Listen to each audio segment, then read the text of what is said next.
భయ్యా సులేమాన్ ఫోన్ చేస్తున్నాడు. ఇటు. అరే బేటా సులేమాన్ కైసా హై తూ?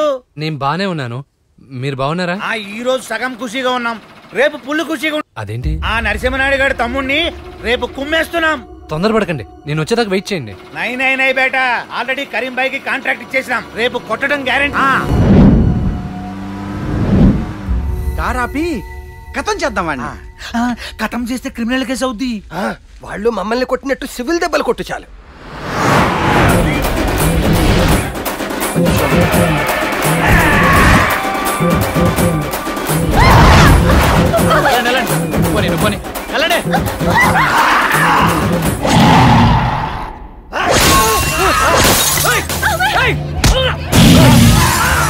మధ్యలో వీళ్ళెవరు భయ్యా?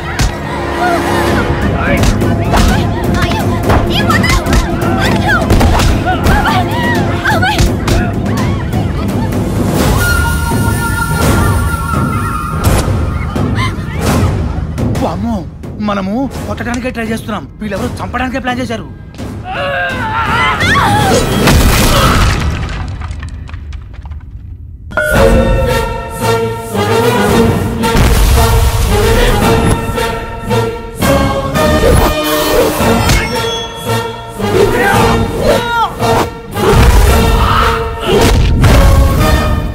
అరే ఆడు అచ్చు మన సులేమాన్ గడ్ లాగా ఉన్నాడు కదూ.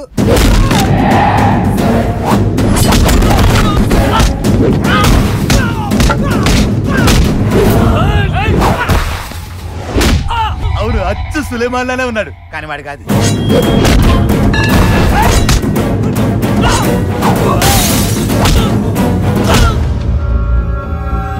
వామ్మో, ఆడు చూసాడు.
భాషా తమ్ముళ్ళే మనుషులతో అటాక్ చేశారు అన్నయ్య.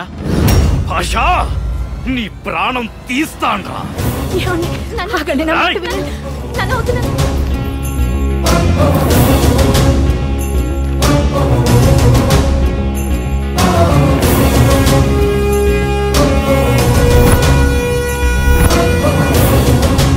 ఆగండి శాస్త్రి గారు, తప్పుకోండి. మీరు వెళ్ళడానికి వీల్లేదు. ఇది మా రెండు కుటుంబాలకు సంబంధించిన గొడవ, పక్క తప్పుకో. నాయుడు గారు, మహాచండీ యాగం జరిపిస్తున్న ఆ చేతులు రక్తంతో తడిస్తే మంచిది కాదు. యాగం పూర్తి చేయండి, అంతా మంచి జరుగుతుంది. నా మాట వినండి. ఏమండి, కృష్ణశాస్త్రి చెప్పేది కూడా నిజమేనండి. యాగం పూర్తయ్యే వరకు కాస్త ప్రశాంతంగా ఉండండి.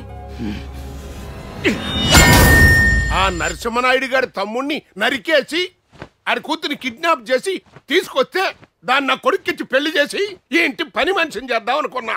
నువ్వేట్రా మధ్య పెద్ద పుడింగిల్లాగా పులేసాలు వేసుకుని వెళ్ళారు. ఆఖరికి నక్క చావు దచ్చి వచ్చారు. సిగ్గులేదు?